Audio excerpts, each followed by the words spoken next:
The plane was crowded that evening, the air filled with the hum of tired travelers and the faint hiss of the air conditioning. Emma, a young woman in her 20s, settled into her window seat with a sigh. She was exhausted after a long week of charity work abroad and was finally heading home.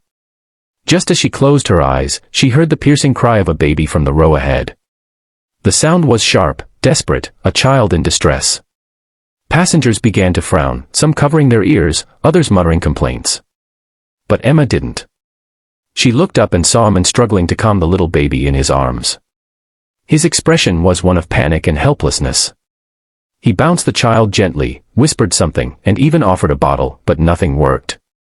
The man, dressed in an elegant navy suit, looked completely out of place amidst the chaos. His hair was perfectly styled, his watch gleaming under the cabin lights. Yet at that moment, he looked lost. The baby kept crying, and Emma's heart softened. She could tell he was a single father, his movements were unsure, his hands trembling slightly. With a kind smile, she leaned forward. "Would you like some help?" she asked softly. He looked at her, relief flooding his eyes, and nodded without a word. Emma gently took the baby into her arms. The crying continued for a few seconds, but she began to hum a lullaby, a soft, soothing tune her mother used to sing when she was little. The melody floated through the air like a gentle breeze, and slowly, the baby's cries faded into quiet hiccups. Within minutes, the child's eyes closed, and he drifted to sleep. The man watched in awe, his eyes glistening. Around them, passengers relaxed again, some smiling at the touching scene. "You're a natural," he said, his voice deep and warm. Emma smiled shyly, returning the baby to him. "Just a bit of practice from volunteering at children's homes," she said modestly. He introduced himself as Alexander Reed. What she didn't know, and what no one on that plane guessed, was that he was one of the most powerful billionaire CEOs in the country. His wife had passed away 2 years earlier, leaving him alone to raise his infant daughter, Lily. Since then, he'd buried himself in work, rarely seen in public except at formal events. This flight was supposed to be his quiet escape. But fate had other plans. As the hours passed, they talked. Emma spoke about her passion for helping children in need, her dreams of starting her own charity school someday.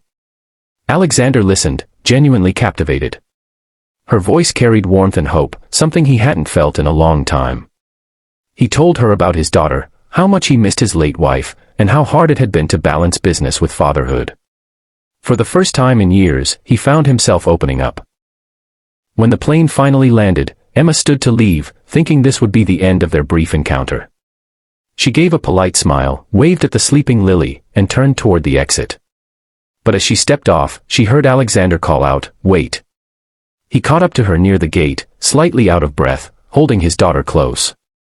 "You didn't tell me your full name," he said with a small, hopeful smile. She laughed softly, "It's Emma Collins." He nodded, repeating her name as if trying to memorize it. "Emma, I owe you more than you know," he said sincerely. "You conned my daughter, but somehow, you conned me too." Emma blushed. It was nothing, really. But Alexander's gaze told her it meant everything. He handed her a business card. "If you ever need support for your charity dreams, call me. I'd like to help." She hesitated, surprised. Billionaires didn't usually talk like that. She tucked the card into her bag and smiled. "Maybe someday," she said. A week later, as she worked on a fundraising event at a small community center, a black car pulled up outside. Reporters began to gather as Alexander Reed stepped out, holding his daughter. He walked straight to Emma and said, "You said someday. I think today is the day." He donated a massive sum to fund her dream school, but more than that, he kept visiting, always with his daughter in tow. Slowly, their meetings turned into friendship, and friendship blossomed into something deeper. Months later, during the opening ceremony of her school, Alexander stood beside her, proud and smiling. In front of everyone, he thanked her. "That day on the plane," he said, "I thought I'd lost control of my life. But you showed me peace again. You reminded me of what truly matters." Emma's eyes filled with tears as she realized how fate had changed everything with just one lullaby. And as they looked out at the cheering crowd, with little Lily giggling between them, it felt like destiny had sung its own lullaby, one that turned grief into love, loneliness into family, and chance into forever. So remember, sometimes the smallest act of kindness, a simple song, a gentle hand, can change someone's entire life. Just like Emma changed Alexander's. If this story touched your heart, don't forget to like, share, and subscribe for more beautiful, emotional stories that remind us, kindness can make magic happen anywhere, even on a plane thousands of feet above the ground.